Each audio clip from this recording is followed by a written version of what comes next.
Hello students, good morning. तो हम लोग देखते हैं एक्टिविटी 14.5 जो पेज नंबर 176 पे दिया गया है।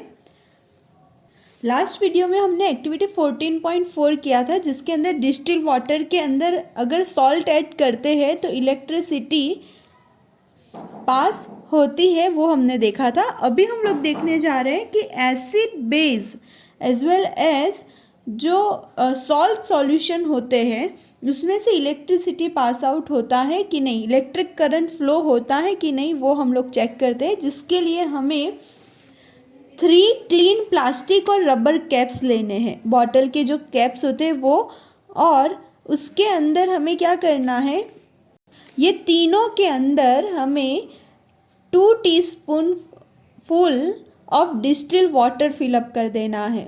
ओके, 2 चम्मच भरकर पानी भर देना है और उसके अंदर में जो पहला कैप है, ओके, तीनों कैप लिए, तीनों के अंदर हमने वाटर फुलफिल कर दिया, वो भी डिस्टिल वाटर लेना है। और पहले कैप के अंदर यानी कि इन द 1 कैप हमने जो डिस्टिल वाटर लिया है उसके अंदर हमें few drops of lemon juice और डाइल्यूट हाइड्रोक्लोरिक एसिड ऐड कर देना है। ओके, हम अगर हमारे पास हाइड्रोक्लोरिक एसिड नहीं है तो हमें क्या ऐड कर देना है, few drops of lemon juice.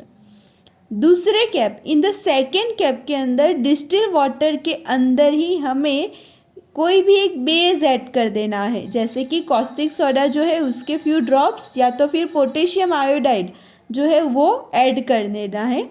और जो थर्ड वन वाला जो कैप है उसके अंदर जिसमें डिस्टिल वाटर है उसके अंदर हमें थोड़ा सा शुगर ऐड कर देना है। तो चलो, तीनों हो चुका, हमारा कैप जो है वो रेडी हो चुका है। अभी हमने जो आगे वाले टेस्टर वाले एक्सपेरिमेंट किया है उसमें जॉइंट कर कर हमें देखना है कि इलेक्ट्रिसिटी कंडक्ट होती है कि नहीं होती है। जैसे कि यहाँ पे हमने देखा था ये वाला टेस्टर, तो उसी तरह से हमें वो कैप्स यहाँ पे रख देने हैं और चेक करना है कि यहाँ पे इलेक्ट्रिसिटी अगर फ्लो होता है तो ये नीडल डिफ्लेक्ट होगा। डिफ्लेक्ट मतलब ऐसे मूवमेंट होगा उसके अंदर। अगर इलेक्ट्रिसिटी फ्लो नहीं होता है उसका मतलब है कि यहाँ पे जो है वो इलेक्ट्रिसिटी जो करंट फ्लो होता नहीं है। तो स्टूडेंट्स, यहाँ पे ये एक्सपेरिमेंट के अंदर आप देखोगे जो फर्स्ट वाला कैप जिसके अंदर हमने वाटर प्लस जो distil water plus lemon juice लिया है और सेकंड के अंदर डिस्टिल वाटर प्लस हमने कॉस्टिक सोडा लिया, ये दोनों के अंदर इलेक्ट्रिसिटी फ्लो होगा, इलेक्ट्रिक करंट पास होगा, ये दोनों सॉल्यूशन के अंदर यानी ये दोनों कैप्स के अंदर। लेकिन जो शुगर सॉल्यूशन है, third one distil water plus sugar solution, उसके अंदर में से इलेक्ट्रिक करंट फ्लो होगा नहीं, क्योंकि शुगर जो है वो गुड कंडक्टर ऑफ इलेक्ट्रिसिटी नहीं है। तो स्टूडेंट्स, ये एक्सपेरिमेंट से कंक्लूजन ये है कि मोस्ट ऑफ द जो लिक्विड है जिसमें एसिड बेस एंड सॉल्ट्स होते हैं उसमें से इलेक्ट्रिक करंट पास आउट होता है। अभी हम लोग ये देखेंगे कि जब इलेक्ट्रिक करंट फ्लो होता है तो उस पर कोई इफ़ेक्ट, वो सॉल्यूशन पे कोई इफ़ेक्ट होता है। तो उसके लिए हमें एक्टिविटी 14.6 करना है, जिसमें हमें क्या करना है, जो कार्बन रोड्स होते हैं, जो मतलब कि जो सेल होते हैं, डिस्कार्डेड सेल होते हैं, उसमें से कार्बन रोड्स हमें केयरफुली निकाल देना है और उसमें से जो क्लीन मेटल कैप्स होते हैं उसको सैंड पेपर से अच्छी तरह से क्लीन कर देना है। और ये कार्बन रोड के ऊपर हमें कॉपर वायर अच्छी तरह से व्रैप कर देना है। यहाँ पे आपको फिगर में भी दिखाया गया है कि मेटल कैप है उसके ऊपर अच्छी तरह से आपको कॉपर वायर रैप कर देना है और बैटरी के साथ कनेक्ट कर देना है। और यहाँ पे जो कार्बन रोड है उसको हम क्या बोलते हैं, उसको हम बोलेंगे इलेक्ट्रोड्स। फिर ये 2 इलेक्ट्रोड्स को देखो, यहाँ पे जो ग्लास लो या तो फिर प्लास्टिक बाउल लो, उसके अंदर हमें रख देना है और उसके अंदर वाटर फिलअप कर देना है। जब हम वाटर फिलअप करते हैं तब ये चीज़ ध्यान में रखना है, जो मेटल कैप्स हैं वो आउटसाइड द वाटर रहे, वाटर का सरफेस से बाहर रहे, ये मेटल कैप्स का जो सरफेस है वो, ये हमें ध्यान में रखना है। फिर ये वाटर के अंदर या तो हमें सॉल्ट 1 टीस्पून जितना सॉल्ट या तो फिर लेमन जूस यहाँ पे ऐड कर देना है, ताकि वाटर जो है ये उससे उसमें से जब इलेक्ट्रिक करंट पास हो तो वो गुड कंडक्टर हो, यानी कि मोर कंडक्टिंग हो, इसीलिए।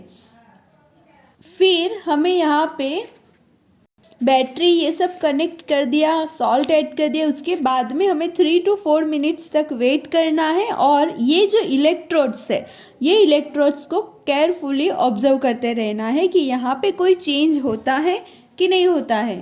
तो आप देखोगे कि यहाँ इलेक्ट्रोड्स जो है, यहाँ पे bubbles of the gas form हो जाते हैं यहाँ दोनों इलेक्ट्रोड्स के ऊपर। ये चेंज जो हुआ है, change taking place in the salt solution is called chemical change. इसको हम बोलेंगे केमिकल चेंज। तो यहाँ पे क्या होगा कि हमने यहाँ पे टैप वाटर लिया है और उसके अंदर सॉल्ट के सॉल्यूशन डाला है, ओके। फिर हमने इलेक्ट्रिक करंट पास किया थ्रू द बैटरी। इसकी वजह से क्या होगा, वाटर है तो वाटर का hydrogen gas and oxygen gas जो है वो यहाँ ये जो इलेक्ट्रोड्स है उस पर फॉर्म होगा। तो यहाँ पे पॉजिटिव टर्मिनल यानी बैटरी का ये वाला टर्मिनल पॉजिटिव, ये वाला नेगेटिव। पॉजिटिव टर्मिनल के साथ जो भी इलेक्ट्रॉन्स जॉइंट हुआ है उस पर ऑक्सीजन गैस के बबल फॉर्म होंगे, और यहाँ पे जो नेगेटिव टर्मिनल है उसके साथ में जो इलेक्ट्रोड्स ज्वाइन हुआ है यहाँ पे हाइड्रोजन गैस के बबल्स फॉर्म होंगे। तो 1800 सेंचुरी की बात है, जो ब्रिटिश केमिस्ट विलियम निकोलस नाम के साइंटिस्ट ने बताया था कि अगर हम इलेक्ट्रोड्स को वाटर के अंदर अच्छी तरह से डिप कर देते हैं और करंट पास करते हैं तो ऑक्सीजन एंड हाइड्रोजन गैस के बबल फॉर्म होते हैं। और उन्होंने ही बताया था कि ऑक्सीजन वाला जो बबल्स है वो पॉजिटिव टर्मिनल पे, हाइड्रोजन वाला जो है वो नेगेटिव टर्मिनल पे फॉर्म होगा। नेक्स्ट यहाँ पे और एक एक्टिविटी दिया गया है जिसके अंदर बूजो ने ऐसा डिसाइड किया कि चलो अभी हम देख लेते हैं कि फ्रूट्स और वेजिटेबल्स से वो इलेक्ट्रिसिटी कंडक्ट कर सकते हैं कि नहीं कर सकते। तो बूजो ने क्या किया, पोटैटो को कट कर दिया 2 पार्ट्स में और उस पर कॉपर वायर को इंसर्ट कर दिया और यहाँ पे एक टेस्टर जैसा बना दिया। और यहाँ पे क्या है कि वो जो कंपास बॉक्स वाला हमने टेस्टर बनाया था उसी तरह से यहाँ पे कंपास बॉक्स भी लगाया ताकि पता चले कि इलेक्ट्रिसिटी जो है वो पास होती है कि नहीं होती है। और बैटरी यहाँ पे लगा दी है, दोनों टर्मिनल जो है वो पोटैटो के अंदर इमर्ज कर दिए हैं। और जैसे ही अरेंजमेंट किया, उस जो इस तरह का अरेंजमेंट हुआ था तब भी बूजो की मम्मी ने उसको बुला दिया, तो वो चला गया। यहाँ से वो वायर्स निकालना ही वो भूल गया जो पोटैटो के अंदर ऑलरेडी इंसर्टेड थे।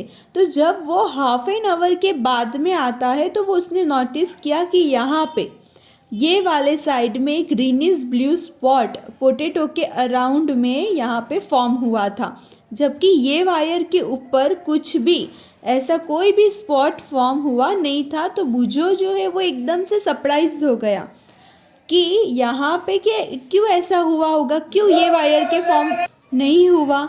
तो उसने पहेली के साथ में ये एक्टिविटी कई बार रिपीट किया।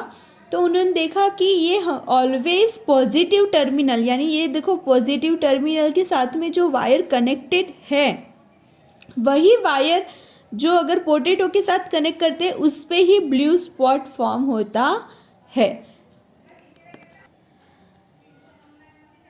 तो इसे हम ये एक्टिविटी क्या किस में यूज़फुल है, तो देखो जब हमें बैटरी का positive terminal and negative terminal पता नहीं है कि ये कौन सा है, तो ये एक्टिविटी हमें यूज़फुल है। तब हमें पता चल जाएगा कि हाँ यहाँ पे इस तरह का ब्लू स्पॉट फॉर्म हुआ है तो ये वाला ही पॉजिटिव होगा, ये वाला ही नेगेटिव होगा। ये एक्टिविटी इसमें यूज़फुल है। और कुछ मतलब कि कुछ पार्ट तक जो है वो ये वेजिटेबल्स जो है वो इलेक्ट्रिसिटी का फ्लो आउट करते हैं और इसकी वजह से ही यहाँ पे केमिकल यानी कि ये जो ब्लू वाला स्पॉट दिख रहा है वो फॉर्म होता है। तो यहाँ पे बूजो ये एक्टिविटी करके बहुत ही खुश था, बहुत ही एक्साइटिंग था कि ये जो साइंस में है तो समटाइम्स ऐसा ही होता है कि हम किसी और कोई और चीज़ के लिए ढूंढ रहे होते हैं और हमें कुछ और ही डिस्कवर हो जाता है। और इसी तरह से ही आप देखोगे तो कई सारे ऐसे डिस्कवरीज जो है वो हुई है। ओके स्टूडेंट्स, तो आपको जो क्वेश्चन आंसर मैं सेंड कर रही हूँ उसको आपको नोटबुक में भी लिखते जाना है और लर्न भी करते जाना है। Thank you.